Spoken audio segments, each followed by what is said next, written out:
Students, class start करें हम लोग अपनी। आज क्या पढ़ने वाले हैं हम लोग? Special marriage act. Last class में हम लोग ने 19 इसके सेक्शन डिलीट कर लिए थे, पढ़ लिए थे 19 सेक्शन।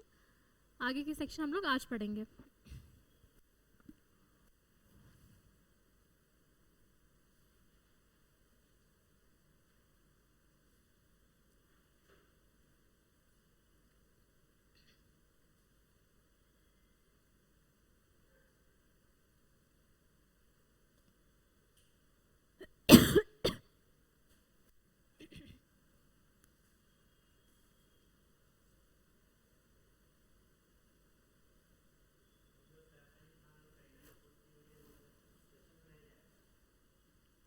डिपेंड्स कि वो उन्होंने किस हिसाब से करी शादी।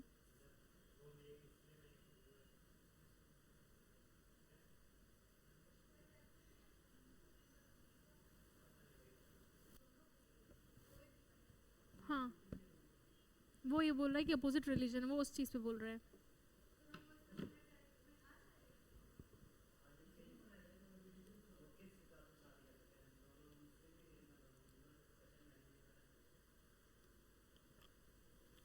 देखो,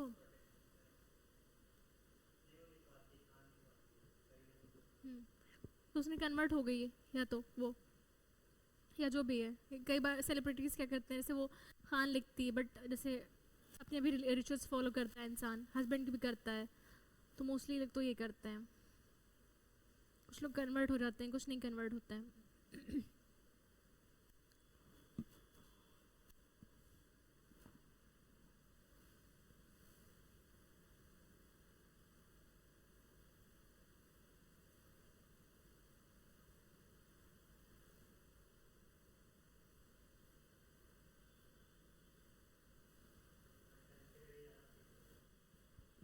ओके, सही बोल रहे थे।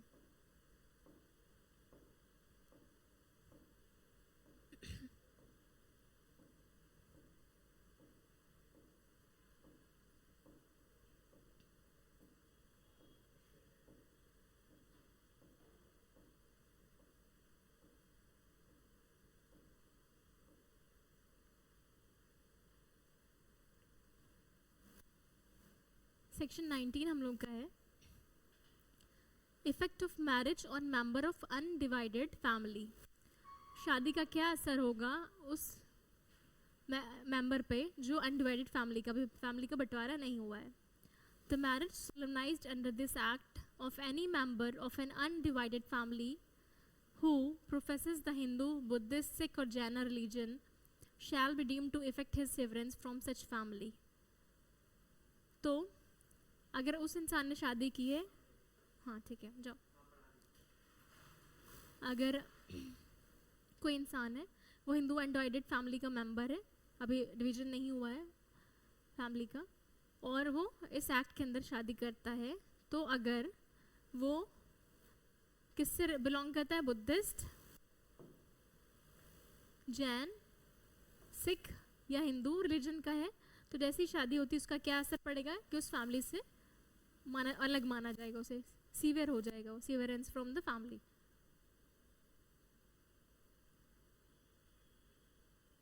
सेक्शन 20 बात करता है rights and disabilities not affected by the act. इस एक्ट की वजह से कौन से राइट्स और डिसेबिलिटीज अफेक्ट नहीं होते हैं। Subject to the provisions of section 19, any person whose marriage is solemnized under this act shall have the same rights and shall be subject to the same liabilities in regard to the right of succession to any property as a person to whom the Caste Disabilities Removal Act 1850 applies.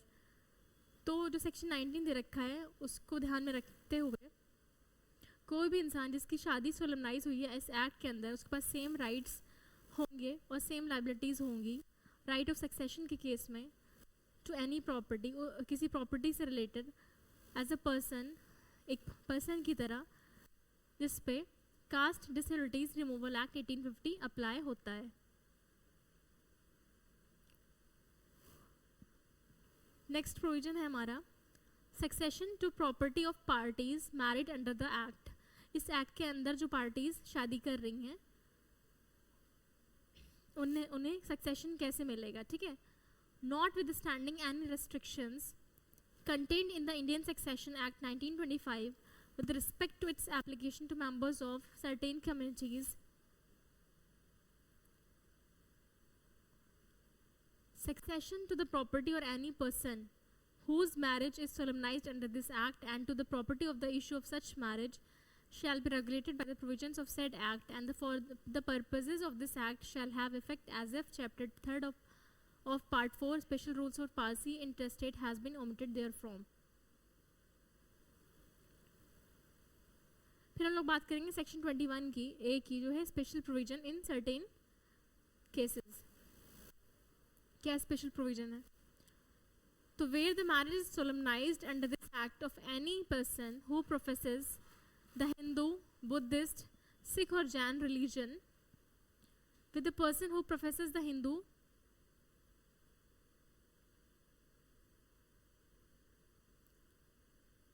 Buddhist, Jain or Sikh religion, section 19 and 21 shall not apply, and so much of section 20 as creates a disability shall also not apply. तो special provision ये कह रहा है, क्या चीज़ बोलो, special provision की जो बात हो रही है ये है कि इस एक्ट के अंदर जब शादी सोलमनाइज हो रही है एक इंसान की जो प्रोफेस कर रहा है हिंदू, बुद्धिस्ट, जैन या सिख रिलीजन, उसकी शादी किससे हो रही है? दूसरे इंसान से हो रही है, वो भी सेम रिलीजन यानी बुद्धिस्ट, जैन, सिख या हिंदू, ये चार में से कोई रिलीजन प्रोफेस कर रहा है, तो उस पर सेक्शन 19 और 21 अप्लाई नहीं होगा, और 20 भी अप्लाई नहीं होगा अगर वहाँ पे डिसेबिलिटी की बात हो रही तो. ठीक है.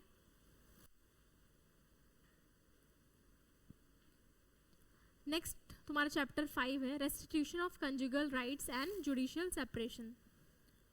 तो सेक्शन 22 कहता है restitution of conjugal rights when either the husband or the wife has without reasonable excuse withdrawn from the society of the other, the aggrieved party may apply by petition to the district court for restitution of conjugal rights, and the court, on being satisfied of the truth of the statements made in such petition and that there is no legal ground why the application should not be granted, may decree restitution of conjugal rights accordingly. इस line का मतलब समझ आया?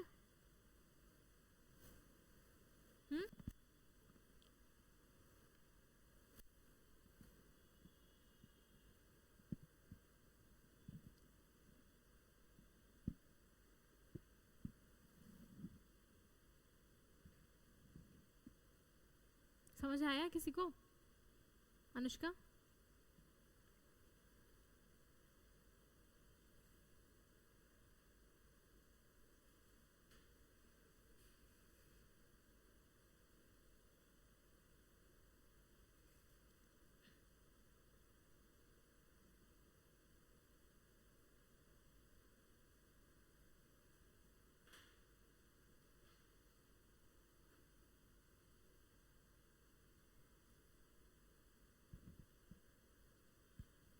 नहीं आया? ये कह रहे हैं जब या तो हस्बैंड या वाइफ बिना किसी रीजनेबल एक्सक्यूज़ के दूसरी पार्टी से यानी उसकी सोसाइटी से विड्रॉ करती, मतलब उसे छोड़ के चली जाती है, ठीक है, या चला जाता है, द अग्रीव्ड पार्टी यानी जो अफेक्टेड पार्टी है वो अप्लाई कर सकती है बाय पिटिशन. कहाँ पे अप्लाई कर सकती है? डिस्ट्रिक्ट कोर्ट में. किस लिए? रेस्टिट्यूशन ऑफ कंजुगल राइट्स के लिए, कि भाई कोई वैलिड रीज़न नहीं, बिना रीज़न के चली गई है या चला गया है और आप एक डिक्री पास करिए कि वो वापस आए. तो फिर कोर्ट क्या देखेगा? कोर्ट अगर सेटिस्फाई हो जाता है कि हाँ भाई ये सच बोल रहा जो पिटिशन में है, फैक्ट्स हैं, और कोई लीगल ग्राउंड नहीं है कि जो है ना देनी चाहिए decree restitution of conjugal rights की, तो फिर ये अगर सेटिस्फाइड होता है कोर्ट तो डिक्री दे देता है रेस्टिट्यूशन ऑफ कंजुगल राइट्स की. और इसमें बर्डन ऑफ प्रूफ उस इंसान के ऊपर लाया करता है जो विड्रॉ कर रहा है सोसाइटी से.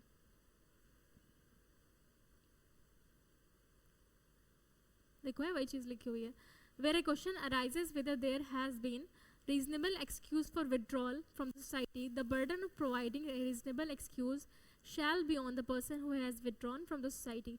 जहाँ पे भी क्वेश्चन अराइज होता है कि क्या एक रीजनेबल एक्सक्यूज था सोसाइटी से विड्रॉ करने का, तो हमेशा बर्डन ऑफ प्रूफ उस इंसान पे लाया करेगा जिसने सोसाइटी से विड्रॉ किया है. नेक्स्ट प्रोविजन है सेक्शन 23 जुडिशियल सेपरेशन.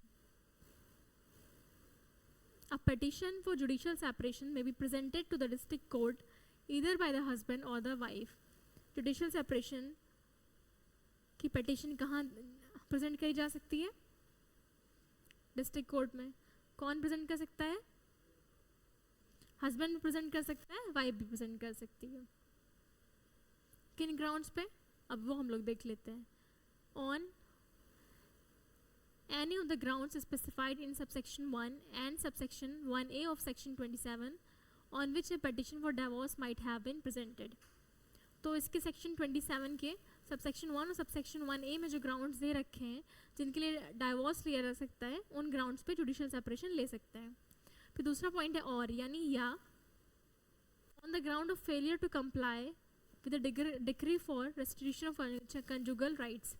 अब जैसे कोर्ट ने यहाँ पे डिक्री इशू करी कंजुगल राइट्स की, ठीक है, वाइफ चलो समझ लो चली गई है बिना किसी रीज़न के हस्बैंड को छोड़ के, फिर कोर्ट ने इशू करी रेस्ट्रिक्शन कंजुगल राइट्स की डिक्री. उसके बाद भी जो है वो नहीं आई, तब ये डिवोर्स ले सकता है. तो इन दोनों ग्राउंड्स में जो 27 के सब सेक्शन 1 और 2 में मेंशन है ग्राउंड जिस पे डिवोर्स हो सकता है, उसके लिए जो है जुडिशियल सेपरेशन हो सकता है, और या तो इसके लिए रेस्ट्रिक्शन कंजुगल राइट्स के लिए. And the court on being satisfied of the truth of the statements made in such petition and that there is no legal ground why the application should not be granted may decree judicial separation accordingly. और court जब जो statements हैं उन पे satisfy होता है जो उस पेटिशन में दिए गए हैं और देखता है कि कोई लीगल ग्राउंड नहीं है कि एप्लीकेशन जो दी गई है क्यों ग्रांट नहीं होनी चाहिए, क्यों एक्सेप्ट नहीं होनी चाहिए, तो फिर वो जुडिशियल सेपरेशन की डिक्री पास कर देता है अगर वो सेटिस्फाई होता है तो.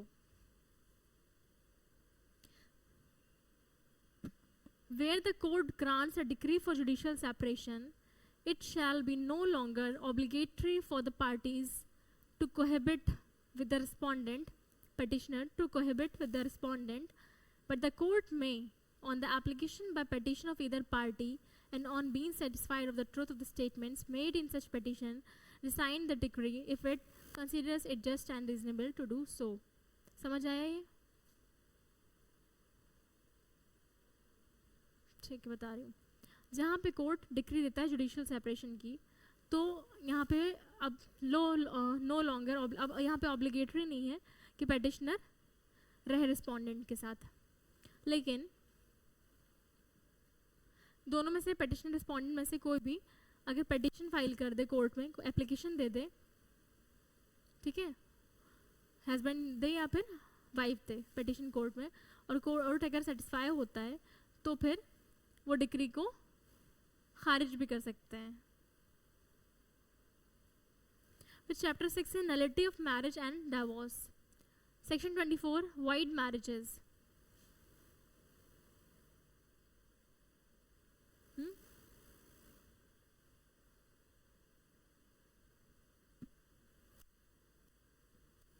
Any marriage solemnized under this act shall be null and void and may, on a petition presented by either party thereto against the other party, be so declared by a decree of nullity if कोई भी marriage जो solemnise हो रही है under this act वो नल और wide होगी, और दोनों पार्टी में से कोई भी पार्टी प्रेजेंट कर सकती है पेटिशन दूसरी पार्टी के अगेंस्ट, और डिक्री ऑफ नलिटी इशू हो सकती है अगर कब any of the conditions specified in clauses A, B, C and D of section 4 has not been fulfilled. Section 4 में जो दे रखा है एसेंशियल क्राइटेरिया शादी के एसेंशियल रिक्वायरमेंट्स, अगर वो पूरे नहीं हो रहे तो, या the respondent was important at the time of the marriage and at the same time and the time of institution of the suit, यानी जब शादी हुई तब भी वो इम्पोर्टेंट था, ही और she was unable to be a child, ठीक है, और जब सूट ये प्रेजेंट हुई तब भी वो इम्पोर्टेंट था.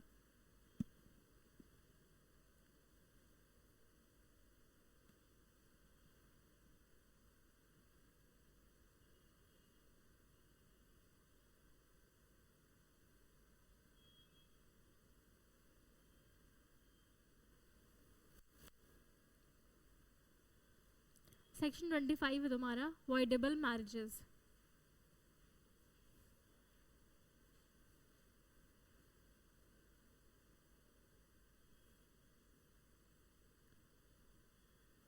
Any marriage solemnized under this act shall be voidable and may be annulled by a decree of nullity if कोई भी मैरिज जो सोलमनाइज हो रही है इस एक्ट के अंदर वो वॉइडेबल हो सकती है, वो वॉइडेबल होगी और उसे अनलमेंट यानी जो नल एंड डिक्लेयर की डिक्री उसके अगेंस्ट पास करी जा सकती. कब?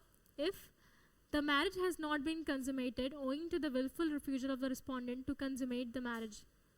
अगर मैरिज कंज्यूमेट नहीं हो रही है और the respondent was at the time of the marriage pregnant by some other person than the petitioner. या तो जब शादी हुई है तो respondent pregnant है by some other person except the husband.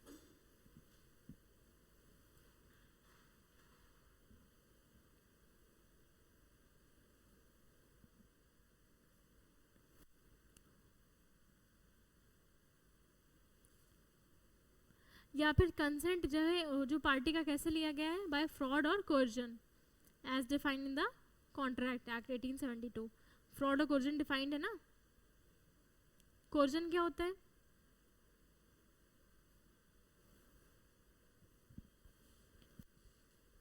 जो चीज़ें आईपीसी में प्रोहिबिटेड है. आप किसी को थ्रेट कर रहे हो कि मैं सुसाइड, जैसे एक लड़का है वो एक लड़की को थ्रेट कर रहा है, धमका रहा है कि मुझसे शादी कर लो वरना मैं सुसाइड कर लूँगा, तो एक कोर्जन हुआ.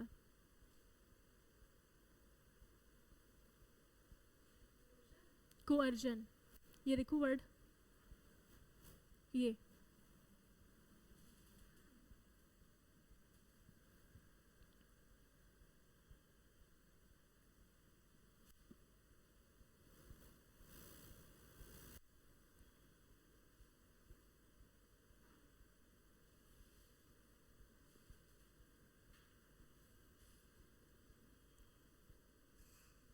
फिर हमारा आगे है, कर लो.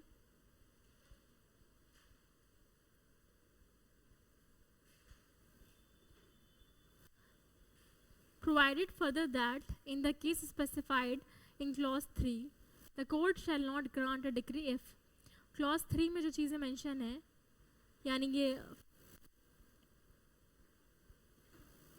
एक टॉपिक रह गया है.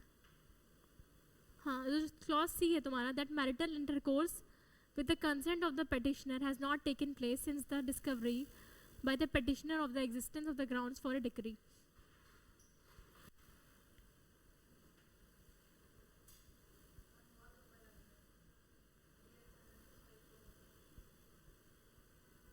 ऊपर नहीं आया, 25 पे थे हम लोग.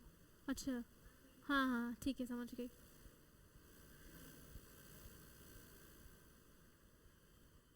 लेकिन क्लॉज सी में जो चीज़ें मेंशन है उस पर कोर्ट डिक्री नहीं देगा अगर proceedings have not been instituted within 1 year after the coercion has ceased or as the case may be the fraud has been discovered.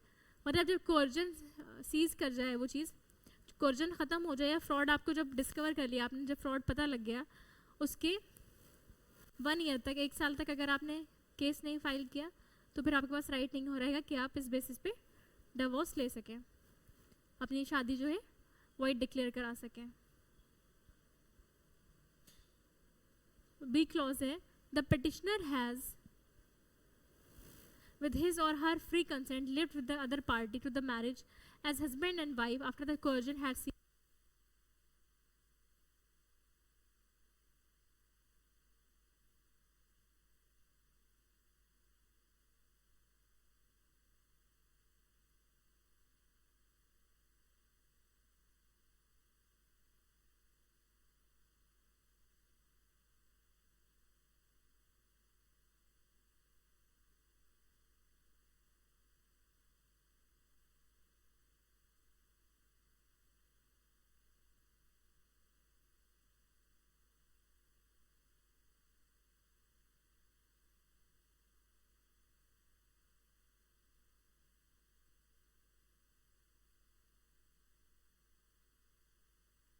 इस पे थे.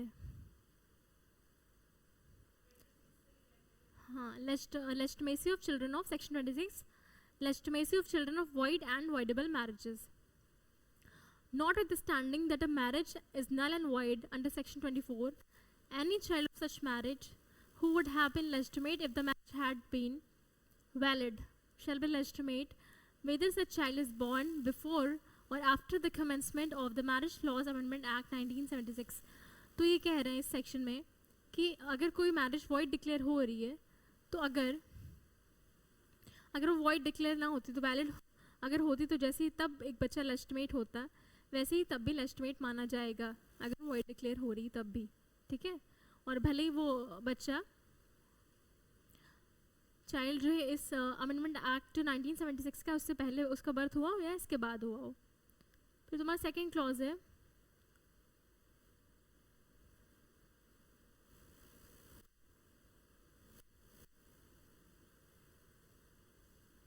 where a decree of nullity is granted in respect of a voidable marriage under section 5, जहाँ पर decree of nullity grant हो रही है voidable marriage के case में section 25 में, any child begotten or conceived before the decree is made, कोई भी child अगर वो conceive हो रहा है डिक्री बनने से पहले, जो डिक्री दी जा रही है उससे पहले, who would have been the legitimate child of the parties to the marriage if at the date of the decree it has been dissolved instead of being annulled.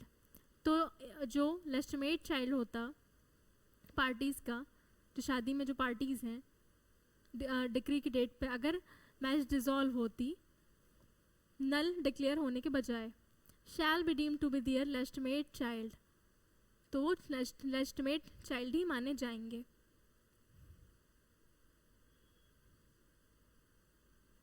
फिर सेक्शन 27 हमारा डिवोर्स का.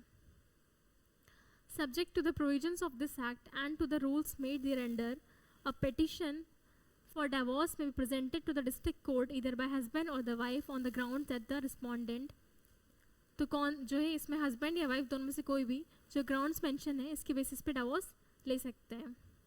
तुम लोग में स्पेशल मैरिज से related question आया था ना मॉक में, क्या क्वेश्चन था वो याद है कुछ?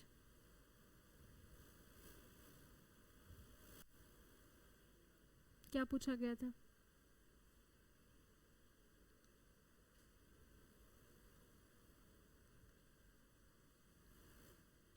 तो जो हस्बैंड या वाइफ किस ग्राउंड पर डिवोर्स ले सकते हैं, ये ग्राउंड्स हम लोग पढ़ते हैं. Has after the solemnization of the marriage had voluntary sexual intercourse with any person than his or her spouse. अपने जो मैरिड पार्टी है अपने हस्बैंड या वाइफ के अलावा किसी और के साथ सेक्शुअल इंटरकोर्स करते हैं तो अपोजिट पार्टी डिवोर्स ले सकती है इस ग्राउंड पे. और या फिर has deserted the petitioner for a continuous period of not less than 2 years immediately preceding the presentation of the petition. या फिर 2 साल तक उसने एक पार्टी ने दूसरी पार्टी को छोड़ रखा हो, डिजर्ट कर रखा हो. या फिर थर्ड पॉइंट है is undergoing a sentence of imprisonment for 7 years or more for an offence as defined in section IPC.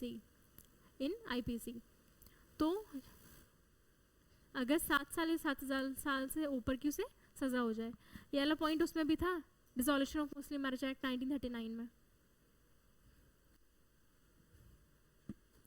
Has since the है तुम्हारा, has since the solemnization of the marriage treated the petitioner with cruelty. जब से marriage solemnize हुई, perform हुई marriage, तब से petitioner जो है उसके साथ क्रुएल्टी कर रहा है. और has been incurably of unsound mind or has been suffering continuously or intermittently from mental disorder of such a kind and such to an extent that the petitioner cannot reasonably be expected to live with the respondent. या फिर unsound mind का हो गया या फिर जो है continuously या बीच बीच में इंटरमिटेंटली वो जो रिस्पोंडेंट है वो किसी मेंटल डिसऑर्डर से सफ़र कर रहा है और इस तरह से सफ़र कर रहा है कि आप एक्सपेक्ट नहीं कर सकते हैं कि एक इंसान उसके साथ रहे, सामने वाला बंदा उसके साथ रहे.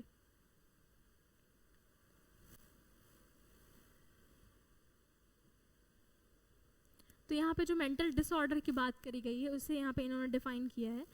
मेंटल डिसऑर्डर का मतलब है मेंटल इलनेस, अरेस्टेड और इनकम्प्लीट डेवलपमेंट ऑफ माइंड, या फिर साइकोपैथिक डिसऑर्डर या किसी भी तरह का डिसऑर्डर और डिसेबिलिटी ऑफ माइंड.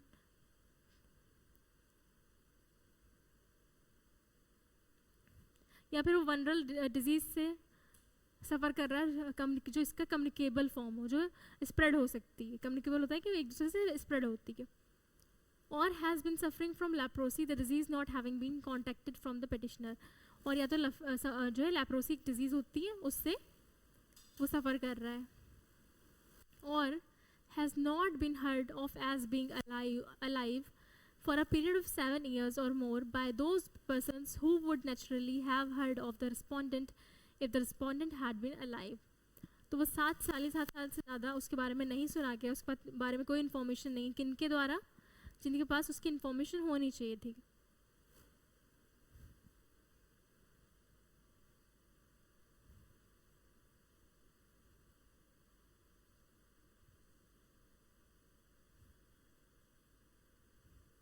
जो हमने ऊपर बात करी ना कि डिजर्ट कर रखा हो उसने, तो डिजर्ट का मतलब होता है desertion means desertion of the petitioner by the other party to the marriage without reasonable cause and without the consent or against the wish of the such party and includes the wilful neglect of the petitioner by the other party to the marriage and its grammatical variations and cognate expression shall be considered accordingly. तो dissertation का मतलब है कि जो सामने वाली party उसके consent के बिना, उसके विल के अगेंस्ट आप उसे छोड़ रहे हो और बिना किसी रीजनेबल कॉज के. अब यहाँ जो ऊपर हम लोगों ने ग्राउंड्स की बात करी, वो हस्बैंड वाइफ दोनों के लिए थे. हस्बैंड भी उस ग्राउंड पे डाइवोर्स ले सकती है, वाइफ भी. अब जो ये ग्राउंड है यहाँ पे, ये सिर्फ वाइफ को अवेलेबल है. ठीक है. A wife may also present petition for divorce to the district court on the ground that her husband since the solemnization of the marriage been guilty of rape, sodomy और bestiality. ये Hindu law में था, पढ़ाया था, याद आया. तो जब से उसकी शादी हुई है तब से उसका हस्बैंड गिल्टी है रेप का, सोडोमी या बेस्टिलिटी का.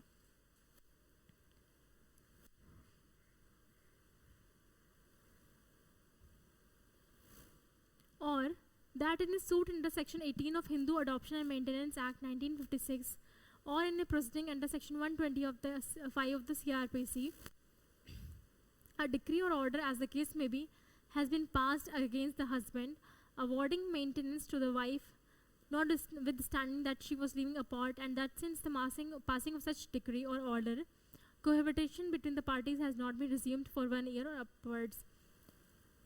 तो हिंदू अडॉप्शन एक्ट 1956 का जो सेक्शन 18 जो मेंटेनेंस की बात करता है, उसके अंदर या भी सेक्शन 125 ऑफ सीआरपीसी के अंदर कोर्ट ने ऑर्डर या डिक्री पास की मेंटेनेंस के लिए. ठीक है. और हस्बैंड उसके बाद भी 1 साल या 1 साल से ऊपर हो गया और कोहेबिटेशन नहीं हुआ है पार्टीज के बीच में, तो डिवोर्स ले सकती है वाइफ.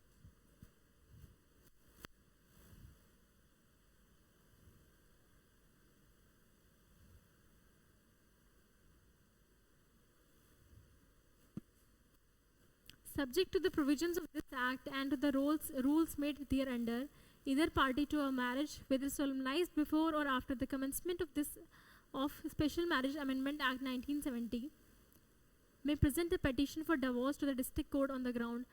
जो provisions इस act में दे रखे हैं उसके तहत को पार्टी में जो मैरिज में जो पार्टीज हैं, कोई भी पार्टी भले हस्बैंड हो या वाइफ, जो ये अमेंडमेंट एक्ट है इसके फोर्स में आने से पहले कमेंट्स जो हुई हैं या इसके बाद में वो शादियां हुई हैं, वो प्रेजेंट कर सकते हैं पेटिशन डिवोर्स के लिए डिस्ट्रिक्ट ग्राउंड में, कोर्ट में. किस ग्राउंड पे? That there has been no resumption of cohabitation as between the parties to the marriage for a period of 1 year और upward after the passing of a decree for judicial separation in a proceeding to which they were parties. तो अगर judicial separation की decree pass हुई उसके बाद 1 साल या 1 साल से ऊपर हो गया और दोनों में कोहेबिटेशन नहीं हुआ है, तो और that there has been no restitution of conjugal rights as between the parties to the marriage for a period of 1 year और upward after the passing of a decree for restitution of conjugal rights. ठीक है. अब restitution of conjugal rights की decree pass हुई उसके बाद भी 1 साल से ऊपर हो गया, तब भी कोहेबिटेशन नहीं हुआ पार्टीज में.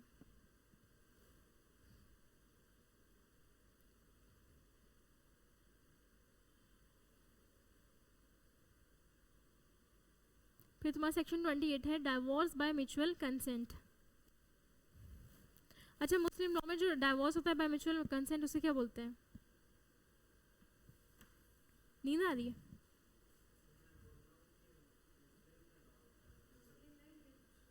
म्यूचुअल कंसेंट की बात कर रही हूँ। मुस्लिम में जो डाइवोर्स पढ़ाया था, तो कौन सा डाइवोर्स म्यूचुअल कंसेंट से होता है?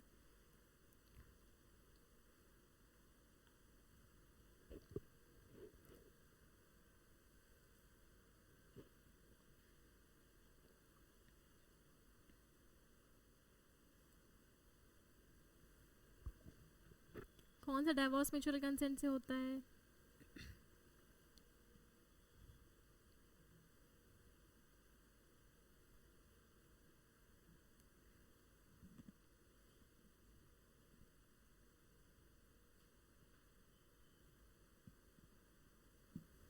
पढ़ा नहीं? पढ़ा नहीं?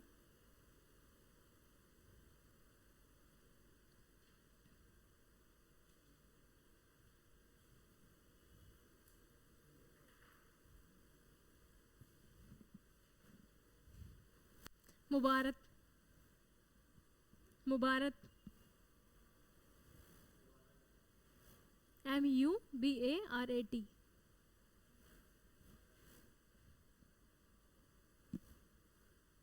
लिखवा चुकी हूँ मैं। Section 28, divorce by mutual consent, subject to the provisions of this Act and to the rules made thereunder. A petition for divorce may be presented to the district court by both the parties together on the ground that they have been living separately for a period of 1 year or more, that they have not been able to live together, and they have mutually agreed that the marriage should be dissolved. तो mutual consent कैसे ले सकते हैं कि दोनों parties जाएं court और बोलें कि हम दोनों एक साल या 1 साल से ऊपर हो गए साथ में रह रहे हैं और हम दोनों एक साथ नहीं रह पा रहे हैं, नहीं रहना चाहते हैं, तो आप प्लीज़ हमें डिवोर्स की डिक्री पास कर दीजिए, हमारी मैरिज डिसॉल्व कर दीजिए। On the motion of both the parties made not earlier than 6 months from the date of the presentation of the petition referred to in subsection 1, and not later than 18 months after the said date, if the petition is not withdrawn in the meantime, the district court shall, on being satisfied after hearing the parties and after making such inquiry as it thinks fit, that a marriage has been solemnized under this act, and that the averments in the petition are true, pass a decree declaring the marriage to be dissolved with effect from the date of the decree. तो जब जो petition file की है parties ने, तो 6 महीने से पहले नहीं और 18 महीने के बाद नहीं, उसे 18 महीने के बाद विड्रॉ नहीं कर सकते हैं, उससे पहले विड्रॉ कर सकते हैं। तो कोर्ट देखता है, अगर उन्हें लगता है कि जो है सारी चीज़ें सही हैं, भाई ग्राउंड से हमें डिवोर्स दे देना चाहिए, तो वो डिवोर्स की डिक्री पास कर देते हैं। फिर सेक्शन 29, तुम्हारा ये भी देखो, म्यूचुअल कंसेंट वाला भी सेम है, हिंदू लॉ में भी है ये प्रोविजन, सेम कंटेंट है। फिर तुम्हारा जो ये restriction of petition on restriction on petitions for divorce during first 1 year after marriage, ये भी है तुम्हारा हिंदू मैरिज एक्ट 1954 में।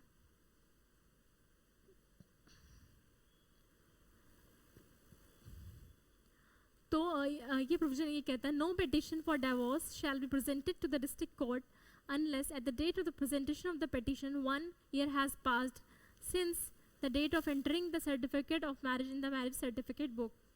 तो जो डेट होगी मैरिज सर्टिफिकेट की, उस डेट से 1 साल हो जाना चाहिए, तब जो है आप अप्लाई कर सकते हो डिवोर्स के लिए, उससे पहले नहीं कर सकते।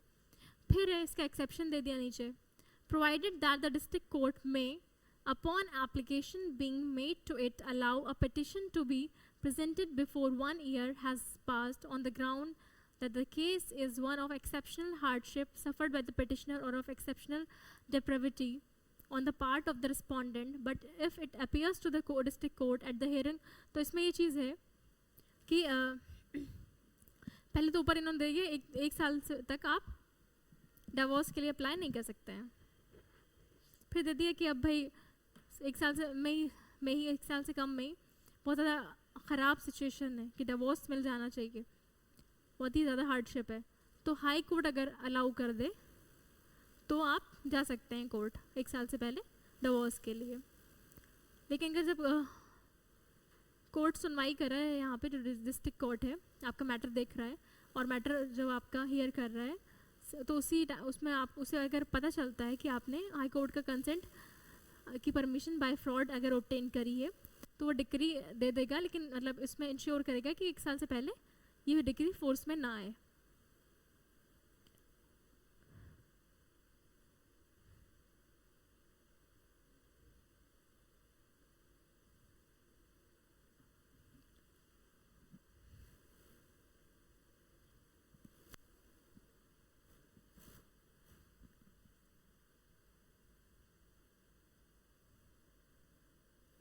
फिर सेक्शन 30 री मैरिज ऑफ डाइवोर्स्ड पर्सन, ये भी हम लोगों ने पढ़ा है उसमें. Where a marriage has been dissolve by decree of divorce and either there is no right of appeal against the decree, or if such a right of appeal, the time for appealing has expired without an appeal having been presented, or an appeal has been presented but has been dismissed, either party to the marriage may marry again. तो कब कर सकते हैं शादी दोबारा divorced person? जिन लोगों का तलाक हो गया और दोबारा शादी कब कर सकते हैं?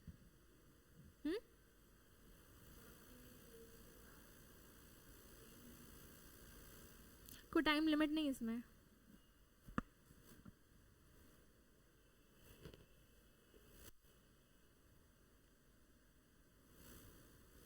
क्या है ये लाइन क्या करी? फिर पढ़ो फिर से.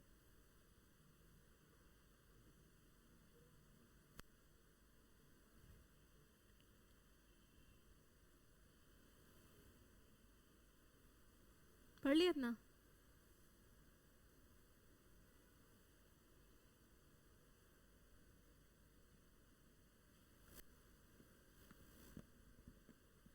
या तो अपील करने का राइट ना हो, ठीक है, या तो राइट है लेकिन अपील करने का जो टाइम लिमिट है वो एक्सपायर हो गई है.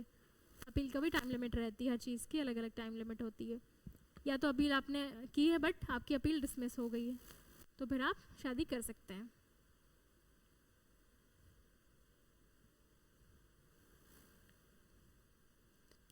फिर चैप्टर 7 है जुरिस्डिक्शन एंड प्रोसीजर की बात. Section 31 court to which petition should be made. तो किस कोर्ट में पिटीशन जाएगी? डिस्ट्रिक्ट कोर्ट में जाएगी, बट कहाँ के डिस्ट्रिक्ट कोर्ट में जाएगी ये बात यहाँ पे बोल रहेंगे. एवरी पिटीशन अंडर चैप्टर 5 और chapter 6 shall be presented to the district court within the local limits of whose original civil jurisdiction. तो डिस्ट्रिक्ट कोर्ट में जाएगी जिसके जुरिस्डिक्शन में मैरिज या तो सोलमनाइज हो, मैरिज हुई हो वहाँ पे, या फिर the respondent at the time of the presentation of the petition decides. Respondent जब पिटीशन जब हुई तो जिस जगह पे रिस्पोंडेंट रहता था, या फिर जो पार्टीज दोनों, मतलब जो हस्बैंड वाइफ है, लास्ट टाइम जहाँ साथ में रहे थे. और in case the wife is the petitioner where she is residing on date of presentation of the petition. Wife के केस में अगर वाइफ पिटिशनर है, वाइफ ने केस किया है, तो जब वाइफ ने केस किया तो वाइफ जहाँ पर रह रही है वहाँ पे हस्बैंड के पास ये राइट नहीं है, लेकिन वाइफ के पास ये राइट है.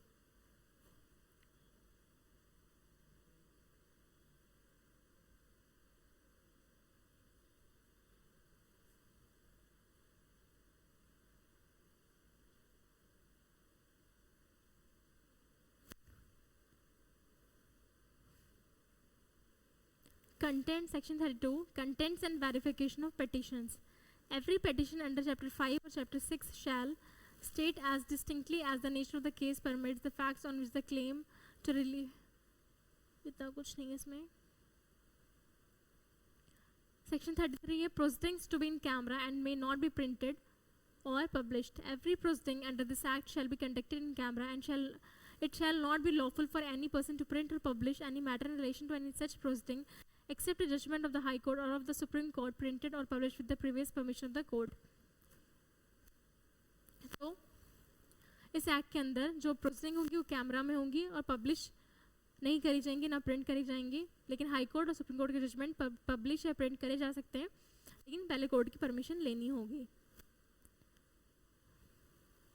If any person prints or publishes any matter in contravention of the provisions contained in subsection 1, he shall be punishable with fine which may extend to 1000 rupees. कोई अगर ऐसा इंसान करता है, मना है तब भी कर रहा है, तो उसे 1000 रुपये का जुर्माना देना होगा. Section 34 duty of court in passing decrease. Court की क्या ड्यूटी होगी डिक्री पास करते वक्त. इन एनी प्रोसीडिंग अंडर चैप्टर 5 और chapter 6 whether defended or not, if the court is satisfied that chapter 5 chapter 6 में जो प्रोसीडिंग होंगी, अगर कोर्ट सेटिस्फाई है कि any of the ground for granting relief exist, relief grant करने के कोई ग्राउंड एग्जिस्ट करता है, और where when the divorce is sought on the ground of mutual consent, such consent has not been obtained by force, fraud or undue influence. और क्या देखेगा decree देते टाइम कोर्ट कि अगर म्यूचुअल कंसेंट से डाइवोर्स हो रहा है तो म्यूचुअल कंसेंट जो है फोर्स से, फ्रॉड या अनड्यू इन्फ्लुएंस, कोएर्जन से ना लिया गया हो.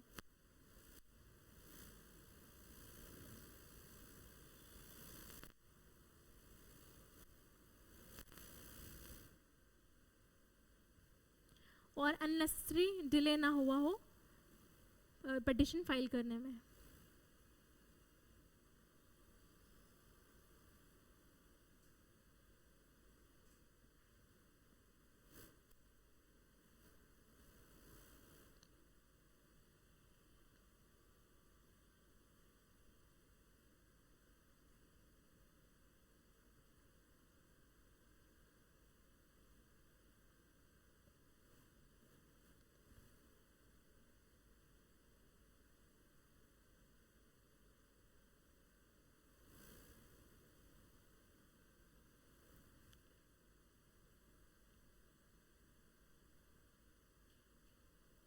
In every case where a marriage is dissolved by a decree of divorce, that court passing the decree shall give a copy thereof free of cost to each of the parties. जहाँ पे marriage dissolve हो रही है divorce की decree के द्वारा, तो वहाँ पे कोर्ट क्या काम करेगा, फ्री ऑफ कॉस्ट एक एक कॉपी देगा हस्बैंड वाइफ दोनों को.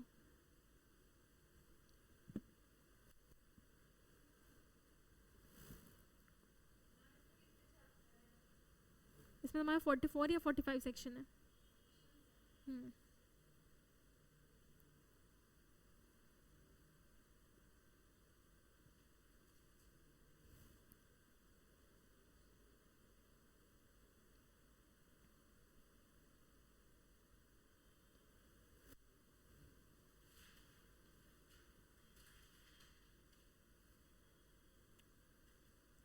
सेक्शन 36 है तुम्हारा alimony pendente light, where in any proceeding under chapter 4 or 5 or chapter 6 it appears to the district court that the wife has no independent income sufficient for her support and the necessary expenses of the proceeding, it may, on the application of the wife, order the husband to pay to her the expenses of the proceeding and weekly or monthly during proceeding, and such sum as having regard to the husband's income it may seem to the court to be reasonable. तो अगर chapter 5 chapter 6 में जो proceeding हो रही है उस proceeding के दरमियान कोर्ट को ये लगता है या वाइफ जो है अप्लाई करती है कि मेरे पास मैं कैपेबल नहीं हुई खर्चा उठाने के लिए प्रोसीडिंग का, तो कोर्ट हस्बैंड की इनकम देखते हुए हस्बैंड से बोलेगा कि तुम दो पैसे, ठीक है.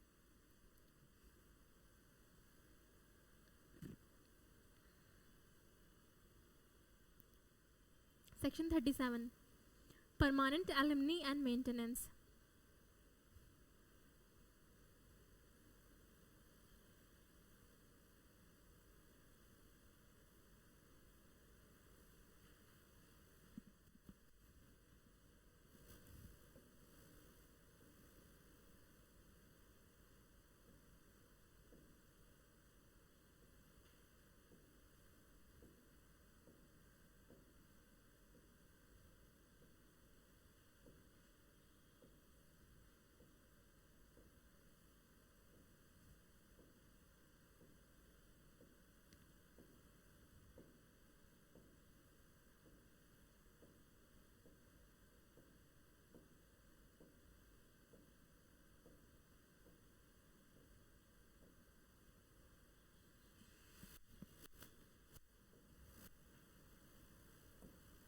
आज ही ख़त्म करते हैं हम लोग.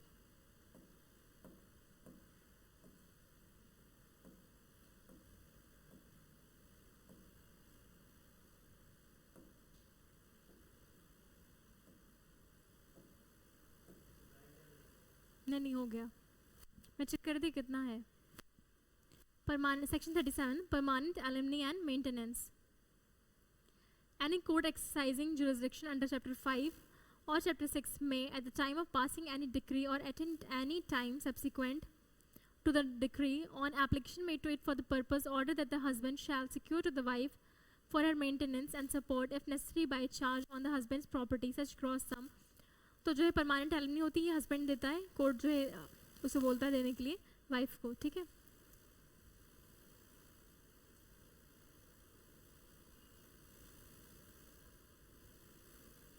If the district court is satisfied that the wife in whose favor an order has been passed under this section has remarried or is not leading a chaste life, it may, at the instance of the husband, vary, modify or rescind any such order and in such manner as may deem just. अगर जो अभी permanent alimony इसने grant की court ने, यहाँ पे district court ने, बाद में से अगर पता लगता है कि विमेन की शादी हो गई है दोबारा या फिर वो अब एक अच्छे कैरेक्टर के नहीं रही है, तो फिर वो मॉडिफाई भी कर सकती है हस्बैंड के कर सकता है हस्बैंड की रिक्वेस्ट पे, या फिर जो परमानेंट एलिमनी दी थी उसे ख़त्म भी कर सकता है.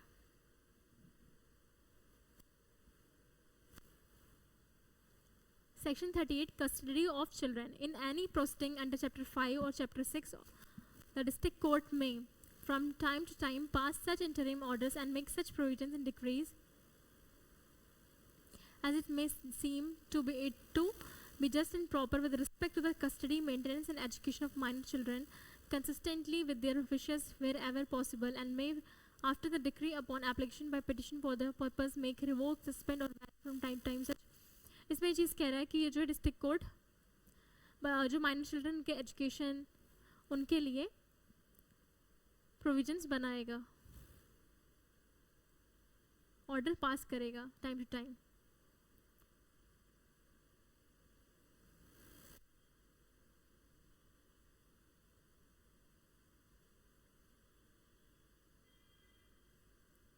Every appeal under this section shall be, तो इस सेक्शन में तुम्हारे जो अपील होंगे वो 90 डेज के अंदर अंदर होना चाहिए.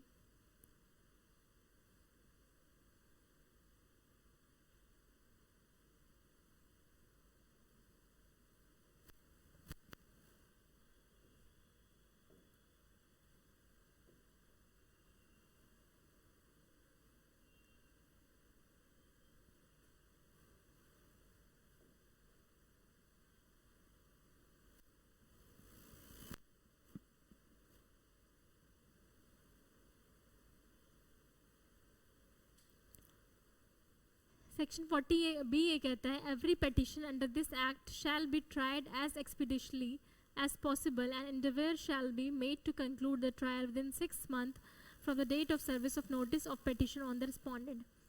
तो पेटिशन फाइल हुई, फिर पेटिशन का नोटिस दिया गया रिस्पॉन्डेंट को, तो जिस डेट में रिस्पॉन्डेंट को नोटिस दिया पेटिशन को, उस डेट से 6 महीने के अंदर ट्रायल कंक्लूड हो जाना चाहिए.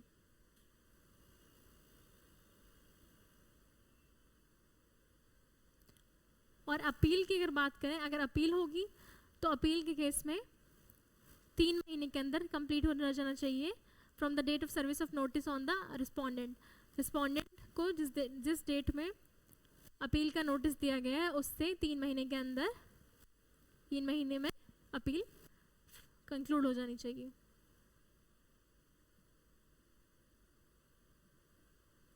डॉक्यूमेंट्री एविडेंस ये कहता है no document shall be inadmissible in evidence in any proceeding at the trial of a petition under this act on the ground that it is not duly stamped और registered. इस act में कोई भी document को inadmissible declare नहीं करेंगे evidence के तौर पे, सिर्फ इस ग्राउंड पे कि ये सही से स्टैम्प्ड या रजिस्टर्ड नहीं है.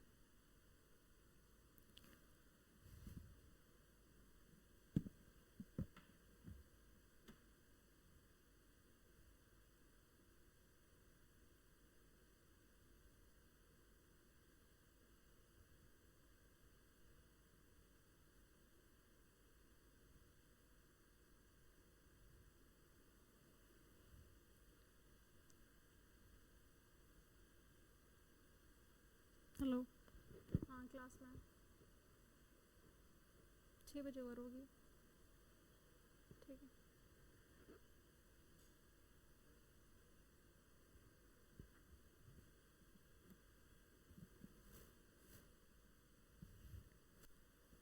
समझ आ रहा है? यहाँ तक समझ आ रहा है?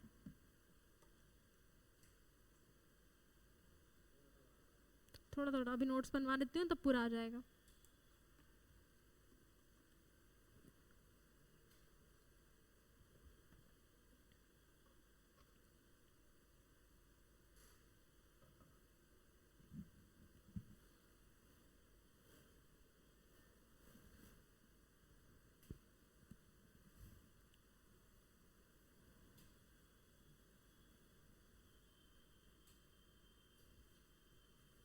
सेक्शन 43 बात करता है penalty on married person marrying again under this act save as otherwise provided in chapter 3.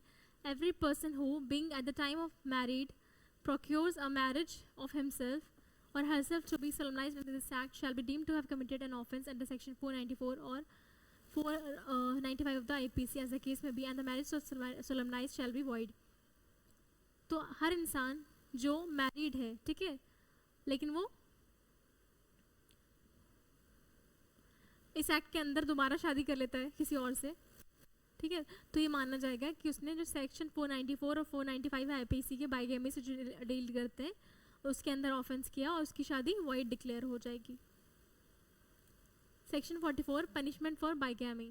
Every person whose marriage is सोलमनाइज्ड under this act and who during the life time of his or her wife और husband contracts any other marriage shall be subject to the penalties provided in section 494 and 495 of IPC for the offence of marrying again during the lifetime of a husband or wife and the marriage so contracted. वही बात वो कह रहा है, ठीक है, यहाँ पे पनिशमेंट मेंशन नहीं की. पनिशमेंट सेक्शन 494 और 495 IPC में दे रखी है कितनी है. सेक्शन 45 है penalty for signing false declaration or certificate. Every person making signing or attesting any declaration or certificate required by or under this act containing a statement which is false and which he either knows or believes to be false or does not believe to be true shall be guilty of offence described in section 199 of IPC. तो यहाँ पे ये कह रहे हैं कि अगर कोई भी इंसान जो बना रहा है या साइन कर रहा है या अटेस्ट कर रहा है कोई डिक्लेरेशन या सर्टिफिकेट इस एक्ट के अंदर, ठीक है, एक स्टेटमेंट कंटेन जो कर रहा है वो सर्टिफिकेट जो उसे पता है कि फॉल्स है, नोज जानता है या बिलीव्स यानी बिलीव करता है कि फॉल्स है या नहीं बिलीव करता है कि ट्रू है, तभी वो कर रहा है, साइन कर रहा है या टेस्ट कर रहा है, बना रहा है वो डॉक्यूमेंट, तो फिर वो लाइबल होगा. Section 46 penalty for wrongful action of marriage officer. Any marriage officer who knowingly and willfully solemnizes a marriage under this act. को भी मैरिज ऑफिसर जो जानबूझ के या विलफुली सोलमनाइज करता है इस एक्ट के अंदर marriage without publishing a notice regarding such marriage as is required by section 5. Section 5 ये कहता है ना कि मैरिज ऑफिसर को जब आपने अप्लाई किया, एप्लीकेशन दिया, फिर पब्लिक नोटिस इशू करता है ऑब्जेक्शन के लिए. अगर किसी को ऑब्जेक्ट करना है तो अगर उसने पब्लिक नोटिस नहीं इशू किया तो उसे सज़ा होगी. या और विद इन 30 days फ्रॉम द डेट ऑफ publication of notice of such marriage, या फिर उसने 30 दिन के अंदर उस मैरिज की पब्लिकेशन नहीं किया या फिर इस एक्ट के कोई और प्रोविजंस कंट्रावेन किए. shall be punishable with simple imprisonment for a term which may extend to 1 year or with fine which may extend to 500 rupees or with both. तो उसे सिंपल इम्प्रिजनमेंट होगा कितने टाइम तक का, 1 साल तक का, या फिर फाइन 500 रुपये तक का, या फिर फाइन भी हो सकता है और इम्प्रिजनमेंट भी, दोनों चीज़ें हो सकती हैं.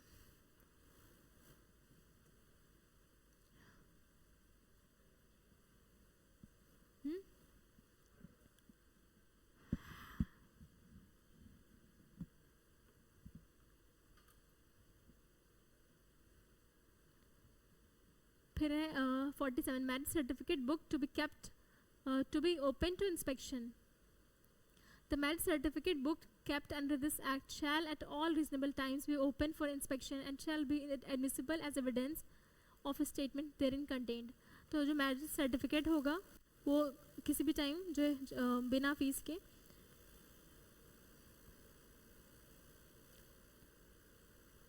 नहीं, फीस है यहाँ पे, तो किसी भी टाइम पे इंस्पेक्शन उसका किया जा सकता है और वो एक एविडेंस होगा, शादी का एविडेंस माना जाएगा उसे. Certified extracts from the marriage certificate book shall on application be given by the marriage officer to the applicant on payment.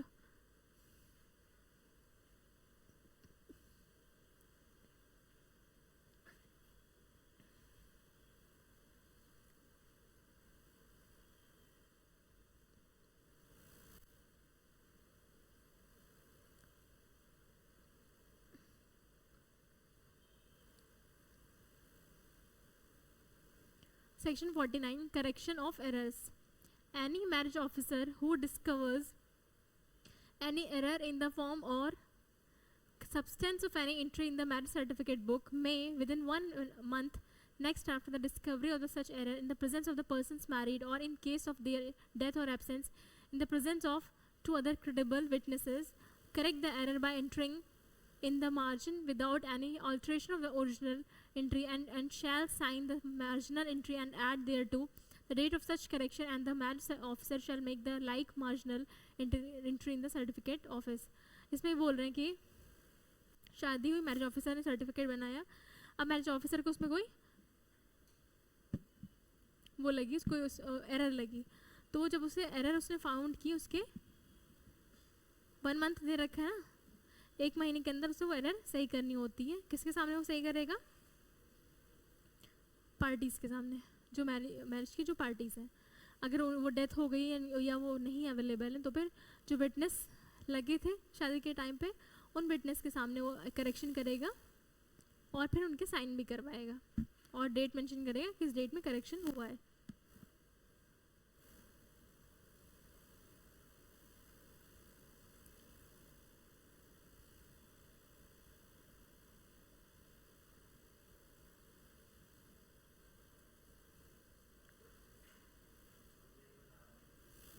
Okay.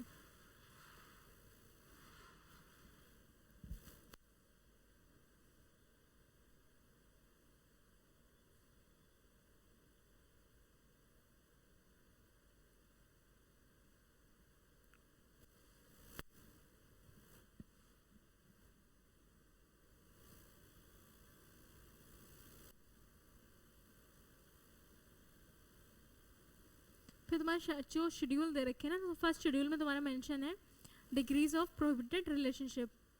तो ये जो नाम मेंशन है ये तुम्हारे में आते हैं इस एक्ट के अकॉर्डिंग.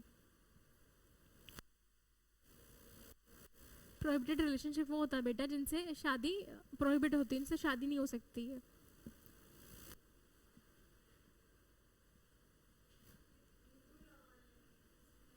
नहीं, ये तो सब पे अप्लाई होता है जो इसके अकॉर्डिंग शादी करेगा. हाँ, इसमें जो है एनी 2 पर्सन दे रखा है, इसमें जो हिंदू मुस्लिम किसी का रिलीजन का मेंशन नहीं है.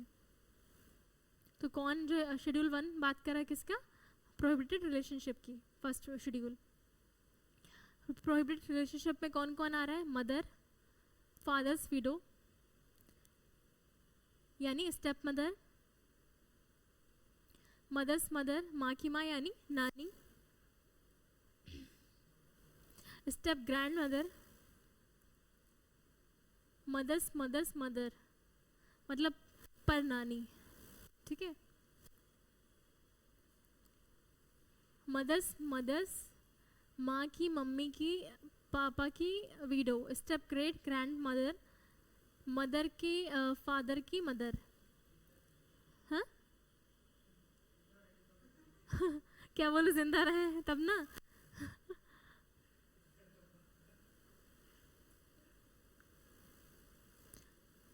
Step great grand mother, father की मदर,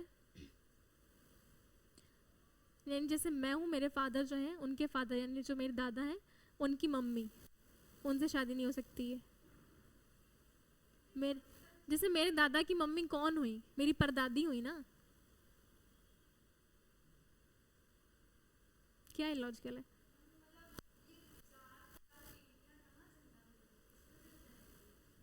पानी दो है बॉटल में. ठंडा नहीं चाहिए.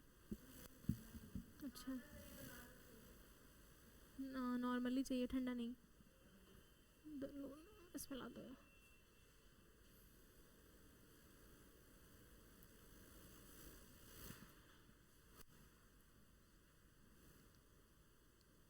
तो ये सारे रिलेशन, सन की डॉटर, अब वही ना, अब कोई सन है, उसकी बेटी से कौन शादी करेगा? वो तो पोती होगी ना। बेटे की विडो से, कई सारी चीज़ें हैं। सिस्टर से नहीं हो सकती, बेटी की सिस्टर की जो है बेटी से नहीं हो सकती है, भाई की बेटी से नहीं हो सकती शादी, मदर की बहन से नहीं हो सकती है, फादर की बहन से नहीं हो सकती, यानी मौसी से, बुआ से, पापा के भाई की बेटी से नहीं हो सकती है। और ये मुस्लिम में हो सकती है, देखो पापा के भाई यानी चाचा, चाचा की बेटी से होती है। पापा के बहन की बेटी यानी बुआ की बेटी से नहीं हो सकती है। टोटल 37 जो है रिलेशन दे रखे हैं जिसमें मैरिज नहीं हो सकती है।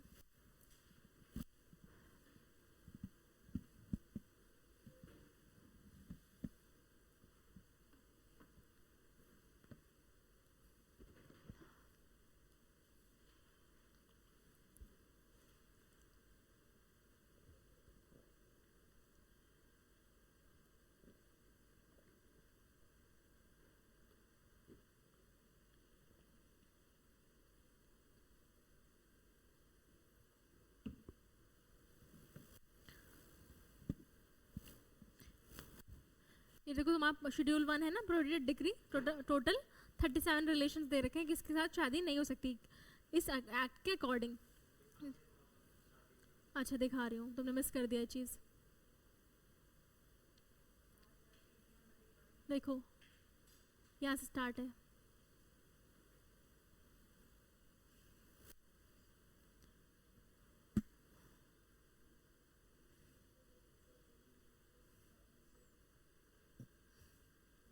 जैसे मुस्लिम्स में चाचा की बेटी, खाला की बेटी उनसे होती है ना, मतलब खाला मतलब मैटरनल आंट, मौसी, इसमें नहीं हो सकती है इस एक्ट में। खाला, मैंने बोला खालू। हाँ,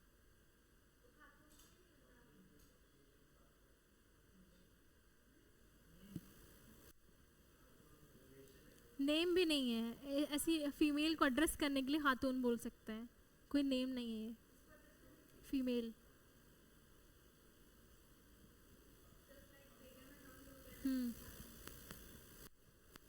देख लिया ये।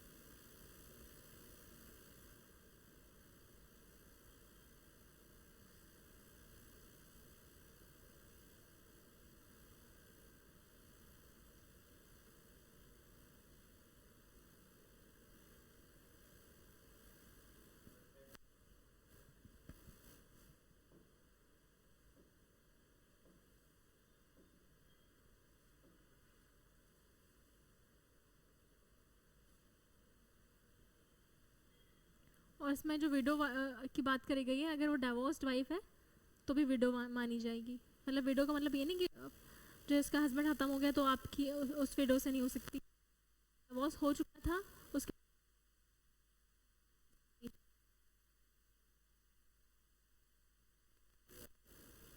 अब पार्ट 2 है।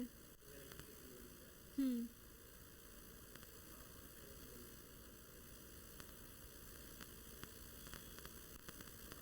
फादर से, मदर के हस्बैंड से, और जो है स्टेप फादर है तो उनसे भी नहीं हो सकती, ठीक है। फादर की फादर यानी दादा से, फादर फादर दादा से।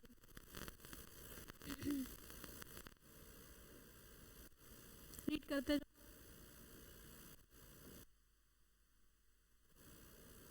बेटी के हस्बैंड से यानी दामाद से अपने।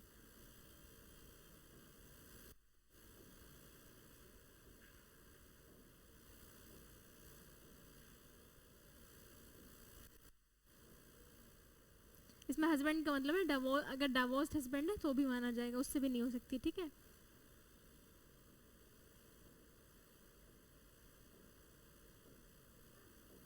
नहीं थोड़ा है।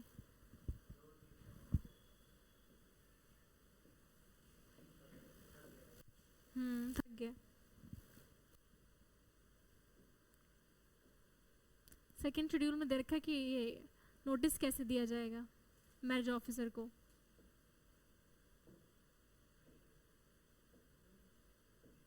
देख लो, देना हो तो नोटिस देना होता है ना मैरिज ऑफिसर को कि हाँ हम शादी करना चाहते हैं 1 महीने पहले, तो नोटिस दे रखा है कि कैसे दिया जाएगा।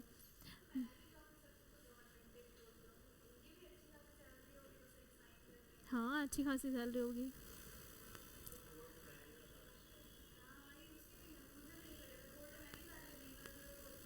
वही है।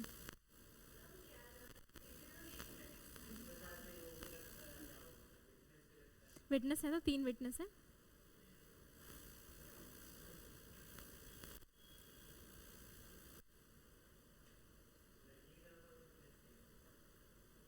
इसमें मेंशन नहीं है किसके लेकिन दोनों की साइड चाहिए होगा।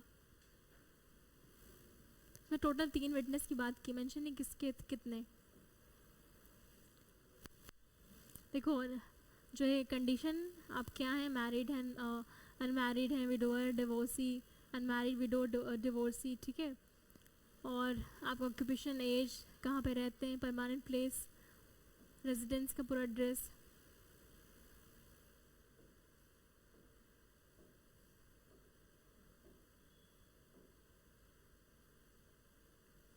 ये एक थर्ड शेड्यूल में डिक्लेरेशन दिया गया, ये डिक्लेरेशन ब्राइड ग्रूम देंगे कि हाँ मैं प्रेजेंट टाइम पे अनमैरिड हूँ या फिर मैं एक विडोवर या डिवोर्सी हूँ। आई हैव कंप्लीट इतना जो एक एज दे रखी वो एज कंप्लीट करी है। I am not related to the bride within the degrees of prohibited relationship. I am aware that if any statement in this declaration is false, and if in making such a statement I either know or believe to be false or do not believe it to be true, I am liable to imprisonment and also to fine. फिर ये वाला declaration कौन देगा? नहीं वो तो marriage officer का है। और ये डिक्लेरेशन जो है ये ब्राइड देगी, ये भी एक डिक्लेरेशन। नहीं सीडी पता नहीं,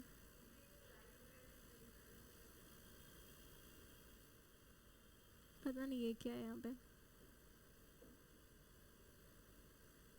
नहीं वो सीडी एक ऐसी अजूम कर रखा सी आई सी डी, जैसे यहाँ पे नाम रहेगा ना आई, जैसे मैं हूँ लाइबा तो मैं लिखूँगी आई लाइबा। हाँ वही सी डी इन्होंने लिखा है।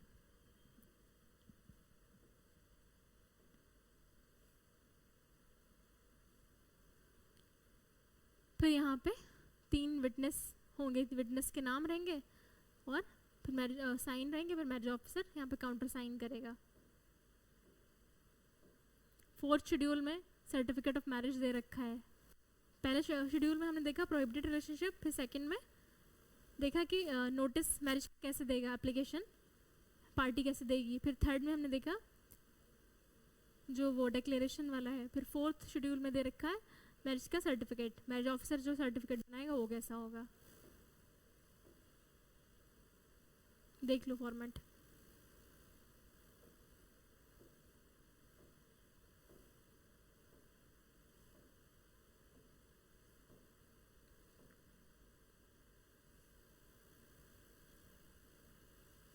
ये जो है उनके लिए दे रखा है फिफ्थ शेड्यूल में मैरिज सर्टिफिकेट का फॉर्मेट, जिनकी शादी किसी और मतलब किसी और फॉर्म में हुई है लेकिन इस एक्ट के अंदर वो रजिस्ट्रेशन करा रहे हैं अपनी मैरिज का, ठीक है।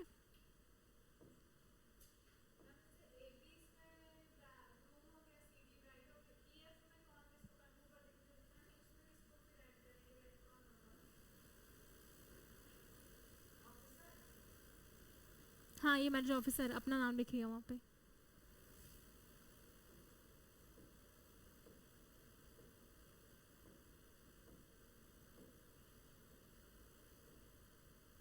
बस रिकैप कर लेते हैं हम लोग, मतलब वही बता देती हूँ, नोट्स बना लो।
नोट्स बना लो, रिकैप कर लेते हैं, हम लोगों ने 19 सेक्शन पहले पढ़ ली थी ना।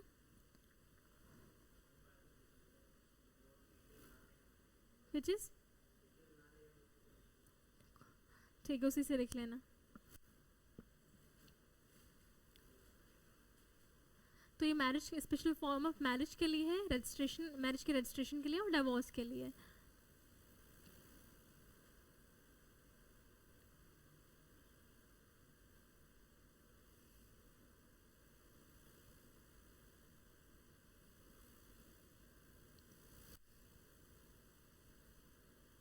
इसमें ये चीज़ याद रखो कि जो मैटर है इसकी सुनवाई डिस्ट्रिक्ट कोर्ट कर रहा है, एक चीज़ लिख लो, एक पॉइंट, डिस्ट्रिक्ट कोर्ट ही सारे मैटर देख रहा है ना इसमें।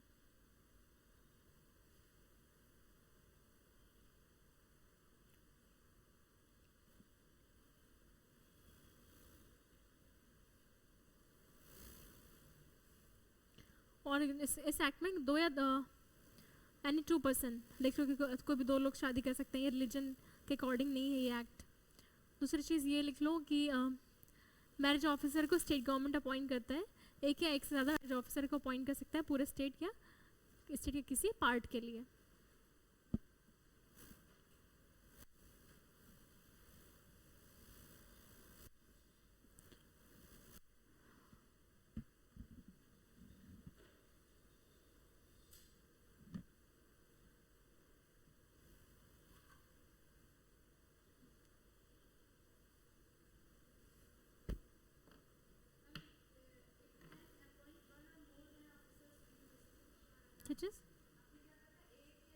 स्टेट गवर्नमेंट एक या एक से ज़्यादा मैरिज ऑफिसर को अपॉइंट कर सकती है पूरे स्टेट के लिए, स्टेट के किसी पार्ट के लिए।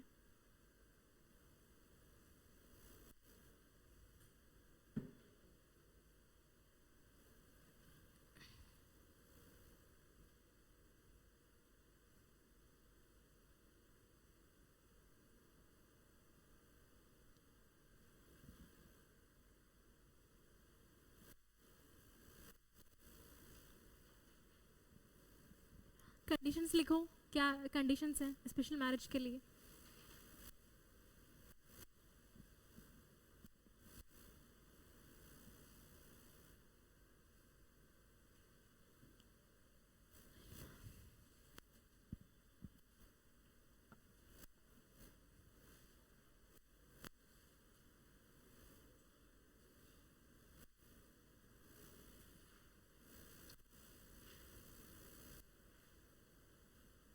कंडीशन लिखो, स्पाउस लिविंग ना हो, ब्रैकेट में फिर दूसरा लिख लो वैलिड कंसेंट हो, ब्रैकेट में लिखो अनसाउंडनेस ऑफ माइंड।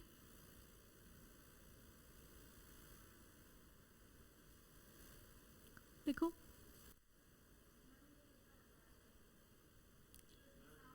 वो तुमने हिंदू में लॉ में लिखा हो।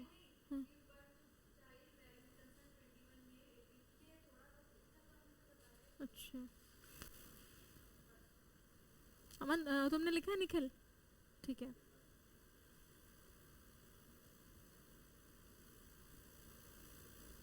कस्टम वाली चीज लिखो, कस्टम कौन सा होगा?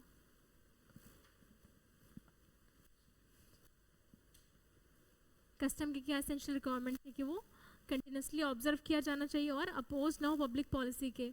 और अगर कोई फैमिली जो है कोई कस्टम फॉलो कर रही है तो उस फैमिली ने उस कस्टम को डिसकंटिन्यू ना किया हो। ये चीज़ें लिखो, कस्टम वाला लिखो। कस्टम क्या होता है? कस्टम जो है वो चीज़ होती है, कोई रूल जिसे state government by notification official gazette में स्पेसिफाई करती है।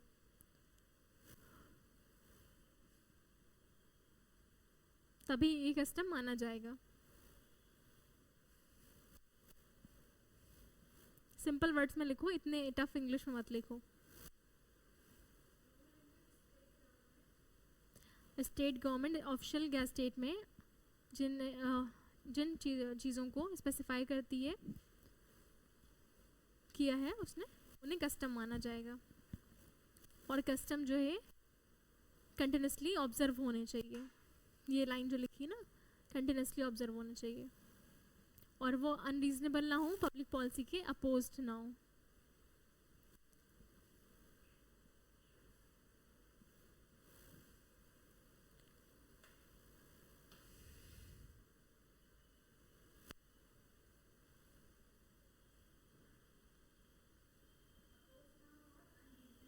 हम्म।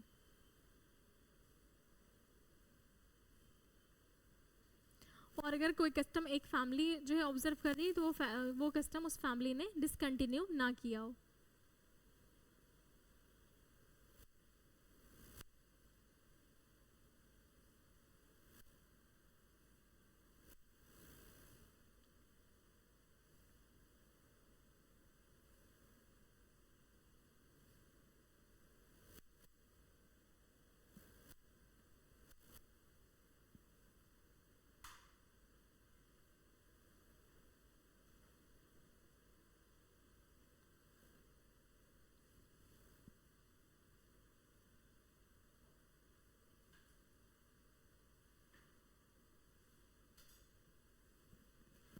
जो नोटिस ऑफ इंटेंडेड मैरिज है इसमें ये चीज़ लिखो कि जब मैरिज होने करनी होती है स्पेशल मैरिज के अंदर, तो पार्टी दोनों में से कोई भी पार्टी नोटिस देती है मैरिज ऑफिसर को।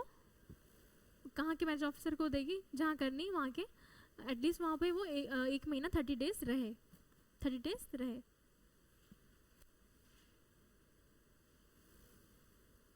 और जैसे इसमें 30 डेज का टाइम लिमिट लिया दिया है, अगर तुम्हें ऑप्शन में मेंशन कर दे 30 डेज और मेंशन कर दे 1 मंथ भी, तब क्या चूज़ करोगे? 30 डेज, क्योंकि 1 मंथ को तो जो है 31 का भी होता है। और हाँ हाँ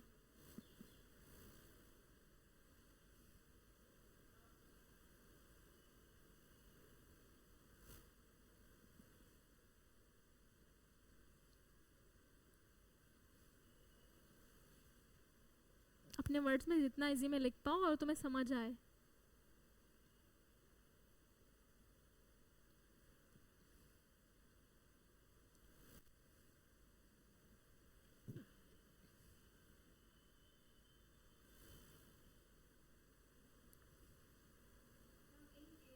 हम्म।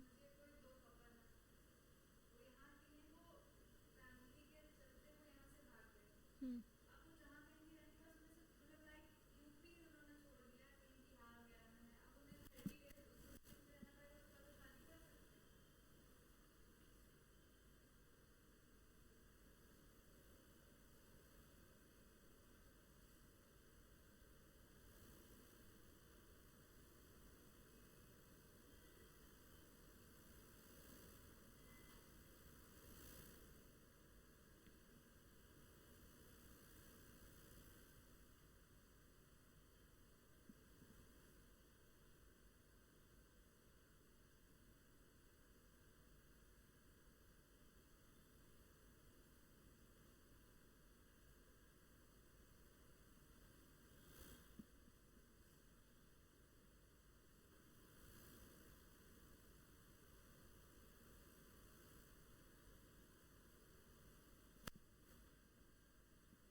फिर जो है मैरिज ऑफिसर क्या करेगा, जिसके पास नोटिस आया शादी का, तो उसके पब्लिक नोटिस वो करेगा, उस नोटिस को पब्लिक कर देगा ताकि ऑब्जेक्शन फाइल करने के लिए। फिर अगर 30 दिन तक कोई ऑब्जेक्शन फाइल नहीं होता है तो फिर इनकी शादी हो जाएगी, वो शादी कर देता है, करा देता है।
और अगर कोई ऑब्जेक्शन रेज होता है तो फिर 30 दिन जो है का टाइम लेगा मैरिज ऑफिसर इन्वेस्टिगेशन करने के लिए। 30 दिन में अगर उसे कुछ नहीं मिलता है तो फिर उसे शादी करानी पड़ेगी, मैरिज सर्टिफिकेट देना पड़ेगा मैरिज ऑफिसर को। ठीक है।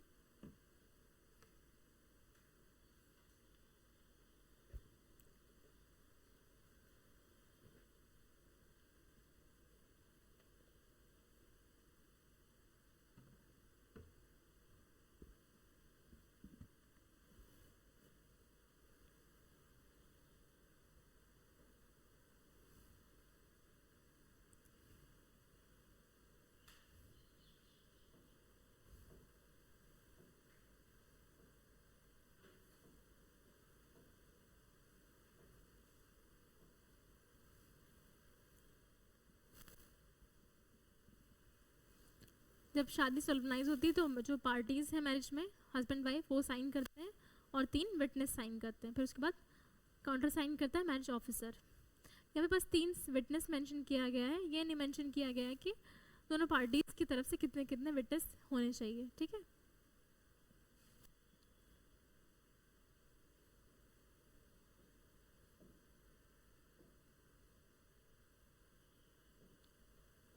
और ये चीज़ याद रखना कि बाइंडिंग और कंप्लीट नहीं होगी जब तक ये लाइन नहीं कह देगा एक पार्टी दूसरी पार्टी से, दोनों पार्टीज एक दूसरे से, आई अपना नाम लेके टेक द बी, दूसरे सामने वाले के नाम का, to be my lawful wife और हस्बैंड।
और जब 3 महीने के अंदर मैरिज सॉल्वनाइज नहीं होगी तो फिर नया नोटिस देना पड़ेगा।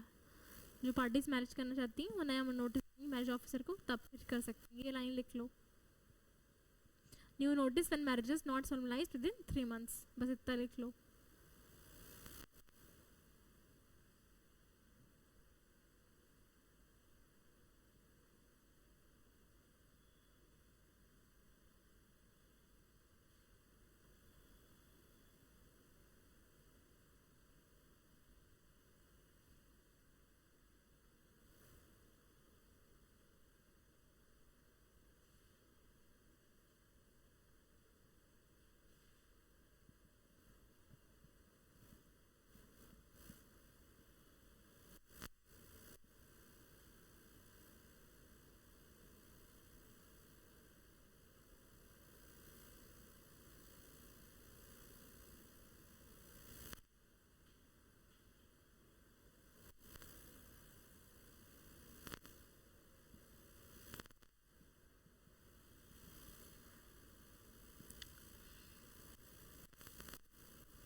कौन कौन से लोग अपनी मैरिज इस एक्ट के अंदर, जिनकी मैरिज किसी और फॉर्म में हुई है, इस एक्ट के अंदर सोलमनाइज रजिस्ट्रेशन करा सकते हैं?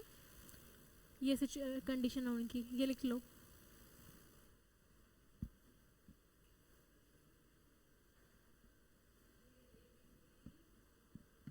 एफ बी है 6।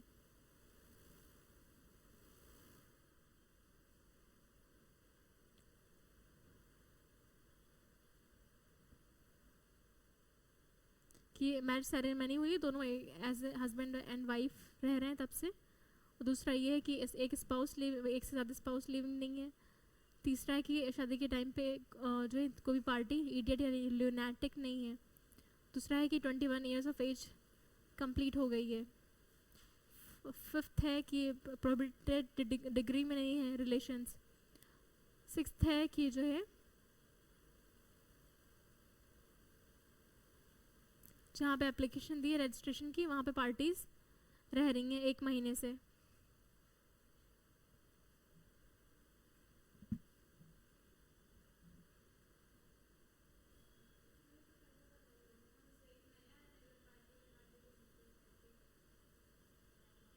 ऊपर वाला भी तो है।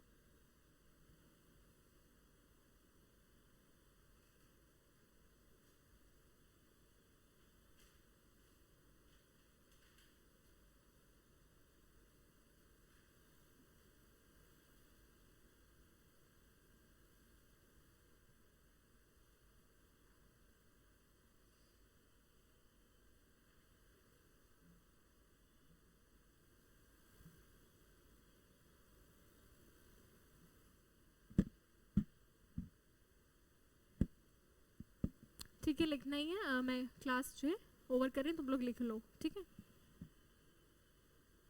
Thank you.